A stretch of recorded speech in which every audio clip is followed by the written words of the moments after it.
চলুন শুকরগুজারকারী বান্দা কিভাবে হওয়া যায় আমরা সেই ব্যাপারে একটু আলোচনা করি। নবীজির সিরাত থেকে নবীজি দীর্ঘ সময় পর্যন্ত দাঁড়িয়ে কেরাত পড়তেন। এত লম্বা সময় দাঁড়িয়ে কেরাত পড়তেন, মনে হতো নবীজি আর কখনো রুকু করবেন না, আর রুকু করবেন না। কিয়ামে দাঁড়িয়ে দাঁড়িয়ে নবীজি কেরাত পড়তেন আর কান্না করতেন। চোখের পানিতে নবীজির গাল মোবারক ভিজে যেত, গাল মোবারক ভিজে, দাড়ি ভিজে, জামা ভিজে যেত। এত দীর্ঘ সময় পর্যন্ত নবী দাঁড়িয়ে দাঁড়িয়ে কেরাত পড়তেন। আর এই দাঁড়িয়ে থাকার কারণে নবীজির পা মোবারক ফুলে যেত, বিশাল ফুলে যেত। এত দীর্ঘ সময় দাঁড়িয়ে কিয়াম করতেন যে নবীজির পা দুটো ফুলে যেত। এত সময় লাগে তিনি কিয়াম করতেন। আবার যখন সিজদা করতেন, দীর্ঘ সময় পর্যন্ত সিজদায় যাইতেন।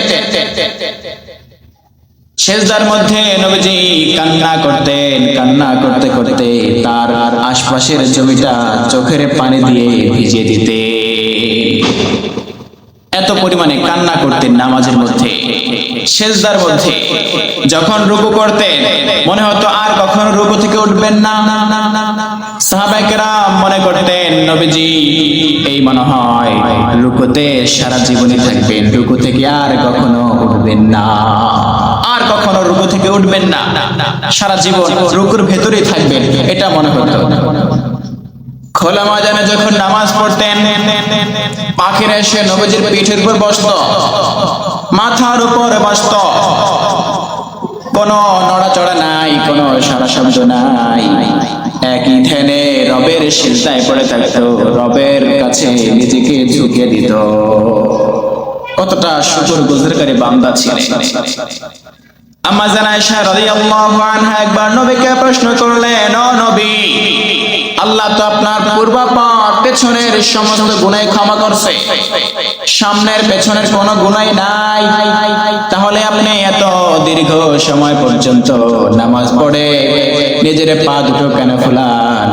আমার নবী ডাক দিয়ে বলে, আয়েশা, ও আয়েশা, আমি কি আমার রবের শুকরগুজারকারী বান্দা হব না?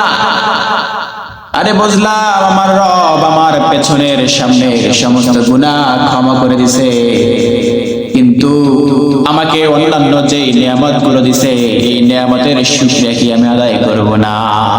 আল্লাহু আকবার। আমার রব তো আমার চতুর্দিক থেকে নিয়ামত দিয়ে ঢেকে দিয়েছে। আমার রব তো আমাকে 24টা ঘন্টায় নিয়ামত দিয়েছে, তাহলে আমি কি নিয়ামতের শুকরিয়া আদায় করব না? এই নিয়ামতের শুকরিয়া আদায় করব না? শুকরগুজারকারী বান্দার অন্তর্ভুক্ত কি আমি হব না? আয়েশা কতটা বিনয়ী ছিলেন, কতটা শুকরগুজারকারী ছিলেন, কতটা কৃতজ্ঞ ছিলেন আমার নবীজি। নবীজির সিরাত থেকে সেগুলো জানা যায়। শুকরগুজারকারী বান্দা হতে হবে। কিন্তু আমরা নামাজ ওইভাবে পড়ে আমাদের নামাজ কি ওইভাবে হয়? দীর্ঘ সময় আমরা দাঁড়িয়ে থাকি, রুকু করি, সিজদা করি, আমরা চার ঠোকর দিয়ে আমরা উঠে যাই। নামাজের প্রতি আমাদের মন থাকে না, নামাজের প্রতি আমাদের ওইভাবে তাগিদ নাই, গুরুত্ব নাই। অথচ নবীজি নামাজের মধ্যে দাঁড়িয়ে কান্না করতেন রবের ভয়, উম্মতের মায়া, উম্মতের জন্য কান্না করতে, ও আল্লাহ আমার উম্মতকে আপনি ক্ষমা করে দেন, আমার উম্মতকে আপনি ক্ষমা করে দেন। হাসরের ময়দানে নবীজি কাঁদবেন, যেদিন কোন সুপারিশকারী থাকবে না, যেদিন কেউ থাকবে না সুপারিশ করার জন্য, কোন নবীও থাকবে না, কোন ওলিও থাকবে না, কোন বন্ধু বান্ধব থাকবে না। ওই দিন আমার আপনার নবী সিজদায় পড়ে পড়ে আল্লাহর দরবারে কান্না করবে। পড়েন সুবহানাল্লাহ। আমার নবীজি সিজদায় পড়ে পড়ে কান্না করবে উম্মতের জন্য, ইয়া উম্মতি উম্মতি উম্মতি উম্মতি বলে কাঁদবে। আমরা কোথায় আছি? নবীজির সিরাত সম্পর্কে আমরা জানি না। নবীজির যে আখলাকে হাসানা ওইটাই আমাদের ভেতরে নাই। নবীজির যে চরিত্র ওটাই আমাদের ভেতরে নাই। গালি দেওয়া নবীজির কাজ নয়, গালি দেওয়া নবীজির কাজ নয়, গালি দেওয়া নবীজির কাজ নয়, মদিনাওয়ালার কাজ গালি দেওয়া নয়। মদিনাওয়ালাবাসী, মদিনার নবী, প্রিয় নবী হাবিব আলাইহিস সালাম কখনো গালি দিতেন না, কখনো গালি দিতেন না, কখনো তিনি গালি দিতেন না। কিন্তু আমরা গালি দিয়ে ফেলি, কিছু থেকে কিছু হলেই আমরা গালি দেই। এটা করা যাবে, এটা করা যাবে, এটা করা যাবে না। আমার ভাইরা এটা করা যাবে না, কাউকে গালি দেওয়া যাবে না, মহাপাপ। হিংসা করা যাবে না, অহংকার করা যাবে না। অহংকার করলে কি হয়? নবী বলেন, যার ভেতরে অহংকার থাকবে, যার সিনায় অহংকার থাকবে, সে কয়েকটা বিপদের সম্মুখীন হবে। যার ভেতরে অহংকার থাকবে, যে অহংকার পোষণ করবে, যে অহংকার করবে, হঠাৎ করে মৃত্যু হয়ে যাবে, হঠাৎ করে সম্পদ কমে যাবে, হঠাৎ করে বিপদ চলে আসবে, রোগ হয়ে যাবে, সন্তান মরে যাবে, স্ত্রী অসুস্থ হয়ে পড়বে, হঠাৎ হঠাৎ রোগ চলে আসবে, বিপদ চলে আসবে। অহংকার করা যাবে না, কারো প্রতি বিদ্বেষ পোষণ করা যাবে না। নবীজি বলে, অহংকার এমন একটা জিনিস, হিংসা এমন একটা জিনিস যেটা মানুষের নেক আমলকে ধ্বংস করে দেয়, মানুষের নেক আমলকে ধ্বংস করে দেয়, মানুষের নেক আমলকে এমন ভাবে ধ্বংস করে দেয় যেমন ভাবে একটা শুকনা কাঠকে আগুন জ্বালিয়ে দেয়। সুবহানাল্লাহ।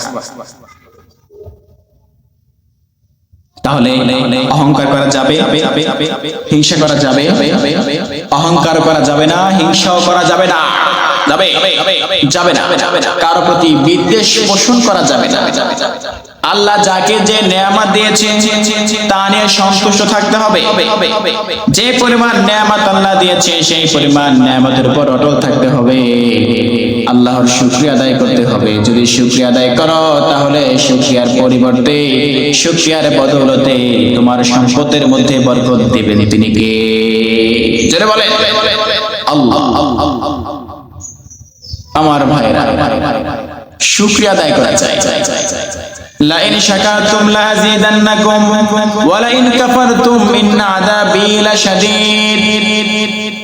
যদি শুকরিয়া আদায় করো তোমাদের নিয়ামত বাড়িয়ে দেব, যদি শুকরিয়া আদায় না করো তোমাদের নিয়ামতগুলো আমি ছিনিয়ে নেব, আর তোমাদের জন্য রয়েছে কঠিন আযাব, কঠিন থেকে কঠিন আযাব।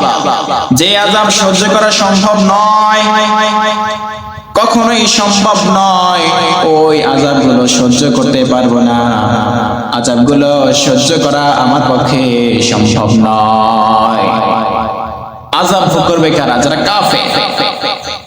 কাফেরদের ব্যাপারে বলা হয়েছে, ওয়াসিকাল্লাযীনা কাফারু ইলা জাহান্নাম যুমারা হাত্তা ইযা জাউহা ফুতিহাত আবওয়াবুহা। জাহান্নামীদেরকে টেনে হেঁচড়ে জাহান্নামের দরজার সামনে নিয়ে যাওয়া হবে। যখনই নিয়ে যাওয়া হবে তাদের জন্য জাহান্নামের দরজাগুলো খুলে দেওয়া হবে। ওপেন দ্য ডোর, দরজা খুলে দেওয়া হবে, জাহান্নামের দরজাগুলো খুলে দেওয়া হবে। ওয়াকালা লাহুম খাযানাতুহা,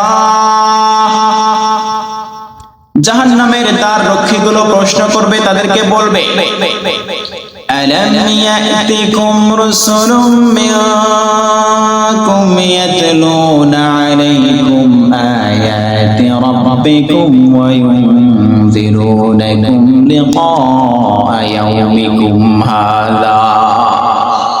আরে তোমাদের কাছে কি তোমাদের পক্ষ থেকে নবী আসে নাই? যে নবী এসে তোমাদেরকে দ্বীনের দাওয়াত দিত, কোরআন তেলাওয়াত করে শোনাতো, রবের হুকুম সম্পর্কে তোমাদেরকে বলতো, যে হুকুম করেছে ওই হুকুম সম্পর্কে তোমাদেরকে বলতো।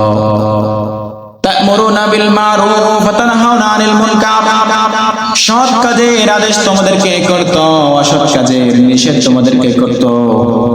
সেগুলো কি করে নাই? তোমাদের মাঝে তোমাদের পক্ষ থেকে কোন নবী কি আসে নাই? বলবে হ্যাঁ আসছে আসছে তো আসছে, কিন্তু আমরা শুনি নাই। আমাদের মাঝে নবী আসছে, নবী রাসূল আসতো, এসেছে, আমাদেরকে বুঝিয়েছে, কিন্তু আমরা সেই বুঝ গ্রহণ করি না, আমরা সেই বুঝ নেই না। ঠাট্টা বিদ্রুপ করেছিলাম, অহংকার করেছিলাম, ক্ষমতা পেয়ে ক্ষমতার বড়াই করেছিলাম, মুসলমানদের বিরুদ্ধে টাকা পয়সা ব্যয় করেছিলাম, মুসলমানদের বিরুদ্ধে টাকা পয়সা খরচ করেছিলাম, ইসরায়েলকে সাহায্য করেছিলাম, আমেরিকাকে সাহায্য করেছিলাম, ইহুদি খ্রিস্টানদেরকে সাহায্য করেছিলাম, মুসলমানদের বিরুদ্ধে নিজেও বিরুদ্ধাচরণ করেছি, আর অন্যান্য মানুষদেরকেও মুসলমানদের বিরুদ্ধাচরণ করার জন্য উৎসাহিত করেছি। লাভ হবে? আল্লাহ বলেন ওয়ালাকিন আযাবাল্লাহি শাদীদ ওয়ালাকিন আযাবাল্লাহি আলাল কাফিরিন, কিন্তু আল্লাহর আযাব কাফেরদের জন্য বদ্ধমূল হয়ে গেছে, এটা সরানো যাবে না। তারা ঈমান আনে নাই, ঈমান আনে নাই, অহংকার করেছে, দম্ভ করেছে, অহংকার করে জমিনে চলেছে, অহংকার করে জমিনে প্রদর্শন করেছে, পদার্পণ করেছে, আমার মুমিন মুমিনা বান্দাদেরকে অপবাদ দিয়েছে, মিথ্যুক বলেছে, আমার নবীদেরকে হত্যা করেছে, নবীদেরকে মিথ্যুক বলেছে, নবীদেরকে হত্যার ষড়যন্ত্র করেছে, নবীদেরকে দেশ থেকে তাড়িয়ে দিয়েছে, নবীদেরকে দেশ থেকে নবীদেরকে বহিষ্কার করে দিয়েছে।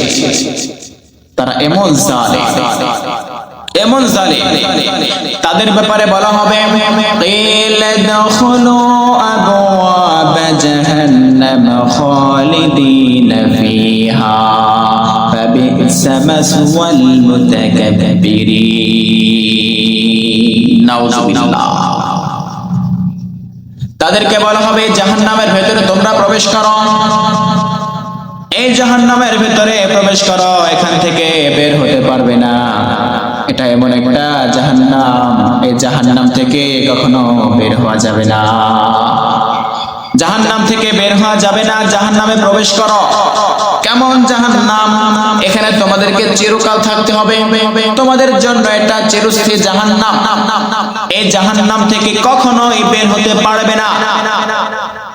ফাবি'সা মাসওয়াল মুতাকাব্বিরিন, আল্লাহ বলেন এটা এমন একটা জাহান্নাম মুতাকাব্বিরিনদের জন্য, অহংকারকারীদের জন্য কতই না নিকৃষ্ট একটা জায়গা জাহান্নাম। নিক্ষেপ করো তাদেরকে জাহান্নামের তলদেশে, নিক্ষেপ করা হবে ঊর্ধ্বমুখী করে, ঊর্ধ্বমুখী করে তাদেরকে জাহান্নামে নিক্ষেপ করা হবে। কি একটা ভয়াবহ পরিস্থিতি। যারা সবকিছু বোঝার পরও মানতে চায় না, সবকিছু বুঝো রবের কোরআন ধরে না, রবের কোরআনের অনুসরণ করে না, নবীর সুন্নাত মানে না, নবীকে মানে না, হাশরের ময়দানে সেই মানুষগুলো শুধু আফসোস আর আফসোস করবে। আফসোস, এই আফসোস কিভাবে আপনি ছাড়াবেন? আফসোস কিভাবে আপনি শেষ করবেন? জাহান্নামের ঘরে, আখিরাতের ঘরে যদি আগুন লেগে যায়, ওই আগুন ছাড়ানো সম্ভব নয়, ওই আগুন কিছুতেই থামবে না, কিছুতেই ওই আগুনগুলো ছাড়ানো যাবে না, ওই আগুনগুলো কিছুতেই থামানো যাবে না। দুনিয়াতে যদি আগুন লাগে, পাড়া প্রতিবেশী, আত্মীয় স্বজন, বিভিন্ন জায়গা থেকে লোক এসে, প্রশাসন, একটা টিমের পর আরেকটা টিম, একটা প্রশাসনের পরে আরেকটা প্রশাসন এসে আগুন নেভাতে সাহায্য করে, তারপরও অনেক সময় আগুন নেভানো সম্ভব হয় না, এই আগুন নেভানো সম্ভব হয় না। বিপুল পরিমাণে যখন আগুন লেগে যায়, 8-10টা ফায়ার সার্ভিস এসো সেটাকে বন্ধ করতে পারে না, পারে পুড়ে ছাড়খাড় হয়ে যায়, শেষ হয়ে যায়। কিন্তু সাহায্য করতে আসে, যে যেভাবে পারে সাহায্য করে। আল্লাহ বলেন কিন্তু হাসরের ময়দানটা ভিন্ন জিনিস। হাসরের ময়দানে বিচার ব্যবস্থার পর যদি আগুন লেগে যায়, ওই আগুন বন্ধ করা সম্ভব নয়। শুধু আফসোস আর আফসোস করবে, আফসোস করা ছাড়া কোনো উপায় থাকবে না। বলবে হায়, যদি তাদের সাথে আমল করতাম, ঈমান আনতাম, রবের ইবাদত করতাম, তাহলে আজকে আমাদের এরকম পরিস্থিতি হতো না। হতো? এমন পরিস্থিতি হতো না। আমরা কি চাই? আমরা কি চাই জাহান্নামে যেতে? চাই? আমরা কেউ চাই না। আমরা চাই রবের সন্তুষ্টি অর্জন করার জন্য। রবের সন্তুষ্টি অর্জন করতে চাই আমরা। চাই কিনা? রবের সন্তুষ্টি অর্জন করতে হবে, ঈমান আনতে হবে, আমলে সালেহ করতে হবে। দুটা জিনিস করলে জান্নাত মিলে যাবে। দুটা জিনিস, আর দুটা জিনিসের মধ্যেই গোটা সব কিছু লুকায়িত। এক হচ্ছে ঈমান, আর ঈমানটা এমন জিনিস, আর ঈমান এমন জিনিস, ঈমান যদি একবার ভেতরে বদ্ধমূল হয়ে যায়, তোমার দ্বারা কখনো গুনাহ হবে না। ঈমান যদি বদ্ধমূল হয়ে যায়, গুনাহ হবে না, তাকওয়া চলে আসবে। ঈমান বদ্ধমূল হয়ে গেলে তাকওয়া চলে আসবে। ঈমান বদ্ধমূল হয়ে গেলে, ঈমান যদি ভেতরে গেঁথে যায়, তোমার দ্বারা অশ্লীল কাজ হবে না, গুনাহের কাজ হবে না, তোমার দ্বারা ফাহিশা কাজ হবে না। আর দ্বিতীয় হচ্ছে নেক আমল। যখন ঈমান বদ্ধমূল হয়ে যাবে, গুনাহের কাজ হবে না, অন্যায় কাজ হবে না। যখন এগুলো না হবে, দিলটা পবিত্র থাকবে, আর এই দিলটা পবিত্র থাকার কারণে তুমি নেক আমল করতে সহজ হবে। আমলে সালেহ করতে হবে, আমলে সালেহ করতে হবে। আমলে সালেহ যখন করতে পারবে, জান্নাত মিলে যাবে। জান্নাত কে দিবে? জান্নাত কে দিবে? জান্নাত রব দিবে। রব ওয়াদা করেছেন, যদি ঈমান আনো, নেক আমল করো, তোমার জন্য জান্নাত আমি লিপিবদ্ধ করে দেব। সুবহানাল্লাহ। আমার ভাইরা, আমরা জান্নাতে যেতে চাই তো? নেক আমল করতে চাই তো? গুনাহ থেকে মুক্ত থাকতে চাই? গুনাহ থেকে মুক্ত থাকতে চাই? চাইবো? অন্যায় করব? বলেন, অন্যায় করব না, গুনাহ থেকে মুক্ত থাকবো। চাপাবাজি করব না, চাঁদাবাজি করব না, জুলুম করব না, ডাকাতি করব না, ছিনতাই করব না, রাহজানি করব না, লুটপাট করব না। কি করব না? আমলে সালেহ করতে হবে আমাদের। আমলে সালেহ করতে হবে। পারবেন তো ইনশাআল্লাহ? ইনশাআল্লাহ আমরা আমলে সালেহ করব। আমলে সালেহ করব। আল্লাহ আমাদেরকে বুঝার তৌফিক দান করেন। সবাই বলেন আমিন।